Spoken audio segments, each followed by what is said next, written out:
पाकिस्तान का 7 साल के बाद ऑस्ट्रेलिया से मैच जीतने पर जश्न मनाए, या इब्रार अहमद की घूमती फिरती स्पिन का जश्न मनाए, या साइम अयूब की ऑलराउंडर की परफॉर्मेंस पर जश्न मनाए, या फिर बाबर आजम के 3 कैच पकड़ने पर जश्न मनाए, जिसने जनाब पाकिस्तान को मैच जितवा दिया।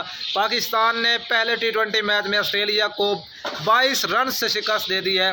पाकिस्तान की बैटिंग लाइन ने पहले 10 ओवरों में बहुत अच्छी परफॉर्मेंस दी और आखिरी 10 ओवर में मिडल ऑर्डर कोई ख़ास परफॉर्मेंस ना दे सका। जिस तरह फ़खर जमान और उस्मान खान ने जनाब टेस्ट मैच खेला है, जैसे उन्होंने कोई ख़ास परफॉर्मेंस नहीं दी। और जनाब पाकिस्तान की बॉलिंग लाइन ने वाकई कमाल कर दिया, बता दिया कि हमारी बॉलिंग बहुत टफ है, आप लोग हमें नहीं खेल सकते। और 7 साल के बाद ऑस्ट्रेलिया को जनाब अपने घर में शिकस्त दे दी है पाकिस्तान ने, और कमाल परफॉर्मेंस दी है पाकिस्तान ने बॉलिंग में भी और बैटिंग में भी। आप पाकिस्तान की इस परफॉर्मेंस से कितना खुश हैं और अगले T20 मैच के बारे में क्या कहना चाहते हैं, अपनी राय का इज़हार ज़रूर कीजिएगा।